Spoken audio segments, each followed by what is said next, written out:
Hello out there.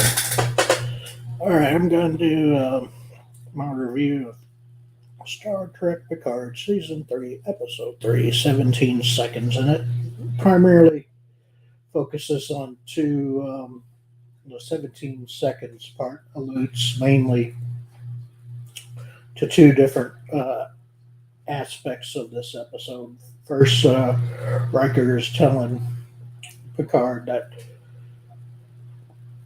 when his son Thaddeus was born, um, it took basically 17 seconds for him to get from the bridge to, I guess, sick bay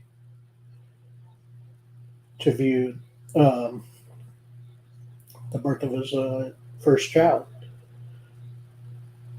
And in this episode, yes, we find out, that Beverly purposely hid Jack from Picard because she has that right. She's a woman. She basically, this episode was women rule and men drool. Uh, to put it lightly. Yeah, she said she did not, want him to know. She said every time she tried to tell him, some other event would come up where his life was almost taken, and so after a while, she just, let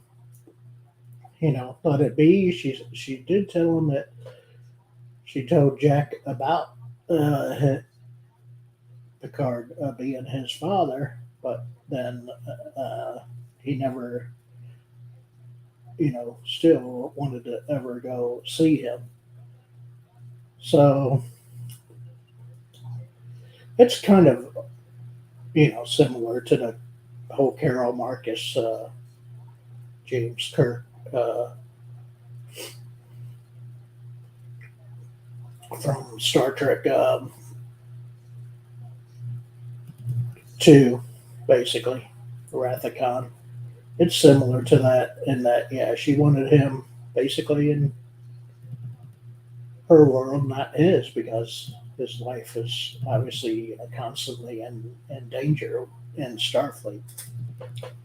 Morning, LDG. So,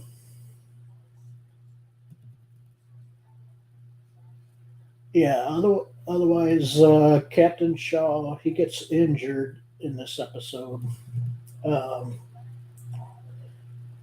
and transfers the command codes of the Titan to Riker. So Riker is now mainly, the captain in this episode for basically most of the episode. And Picard keeps on wanting him to fight against the Shrike, but every time first the Enterprise tries to escape, but then the Shrike uses the portal weapon basically to bring it right back inside the nebula every time real close to the Shrike. So they cannot get away.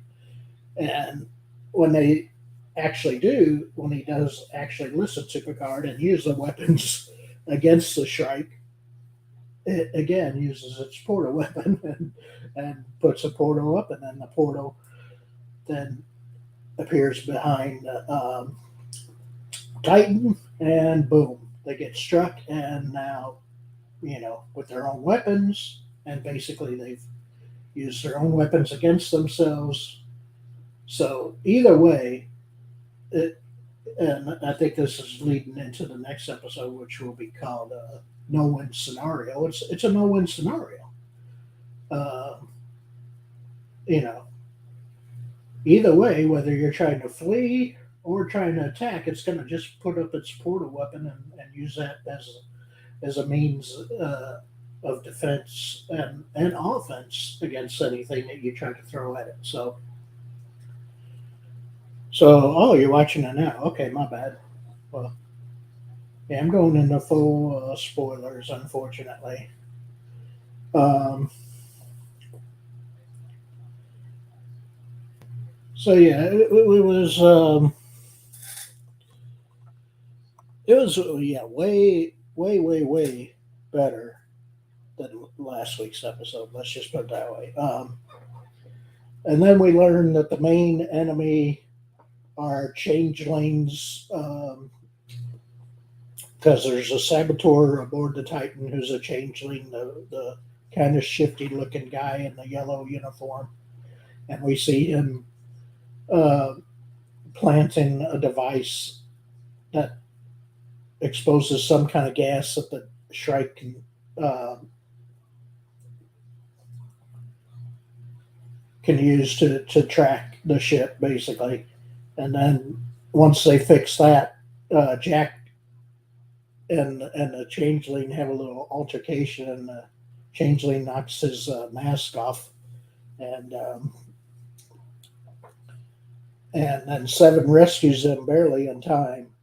Um, but then she takes him to sick bay, and then sick bay informs the bridge that Jack's in sick bay, and then Rika goes, go to him, and then that's again another 17 seconds basically. I didn't really time it to see if it was 17 seconds, but I imagine it was 17 seconds that it took for him to get from the bridge again to sick bay, and Jack is basically flatlining, and it takes about, I think it took about 5 shocks to bring him back to life. But Picard, got there just probably into like the second shock or so, that Beverly was given to Jack to bring him back from flatlining. So that was again a call back to the original story that Riker told earlier about, when you have a child and there's something wrong, you know, and they're in danger for whatever reason, then that time a period from the time that you find out they're in danger to the time you get to them, it's like, their whole Riker describes it as, their whole life flashes in front of you, and your whole life basically flashes in front of you.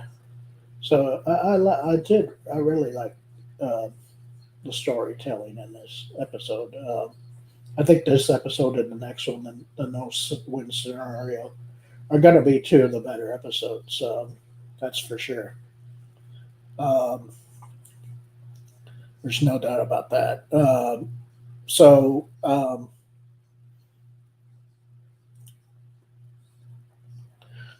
So yeah, we learned that changelings are a rogue faction, or I think they describe it as, or a fraction of changelings that broke off, that did not want to basically return to peace, broke off, and because of that, the the Federation cannot really engage them, according to Worf, because then that would restart, I guess, the Dominion War for whatever reason.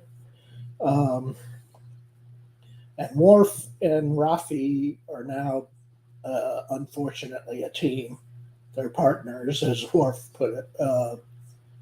So they basically find out that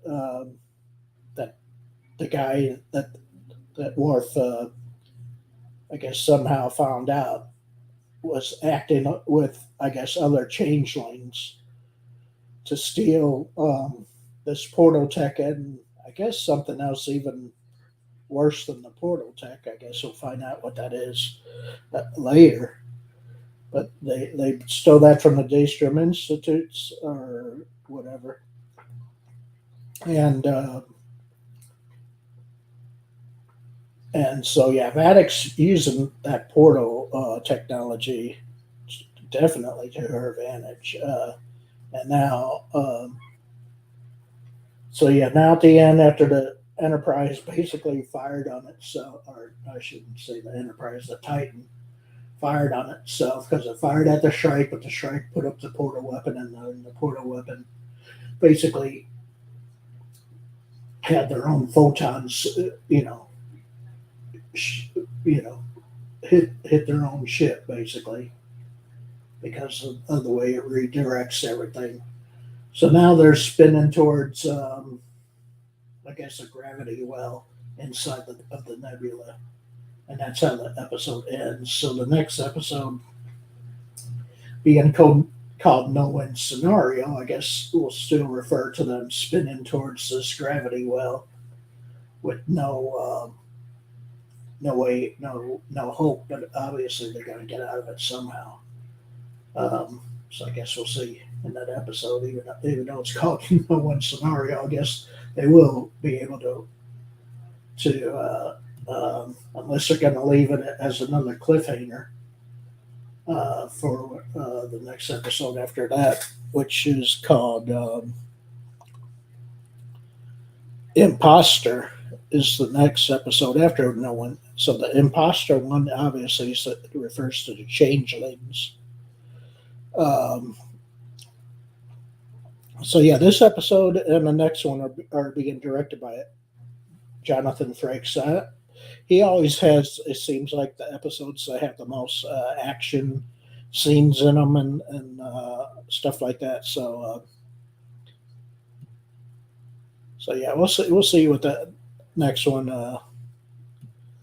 has. So yeah, after this one, it'll be No One Scenario, then Imposter, which I guess has to do with the changelings, and then Bounty, which I guess again refers to Jack Crusher because he has a bounty on his head. And they don't have the episode list for the final four episodes yet.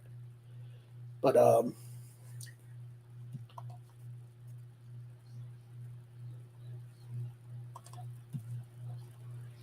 so yeah, we'll have to see. Have to see what's going to happen, I guess. But yeah, that's my review. I'll give this one. I'll give it like a 9 out of 10. I thought it was really a really good episode. It finally raised the stakes a lot. A lot of stuff happened. Um, Definitely more action in it. And yeah. So yeah, I'll give it all the way up to a 9 for this episode. I thought it was really very well. Lots of action, lots of suspense in a way with the as regards to the 17 seconds of Picard's voyage. You know, trip from sick bay to or from the bridge to sick bay to when he learns his son is in is in in sick bay. So yeah, this episode had definitely a lot of emotional scenes, especially if you're a parent, if you have kids. Then that's what they were going for here, and it was good because of that. So that's it for now. See you next week. Bye.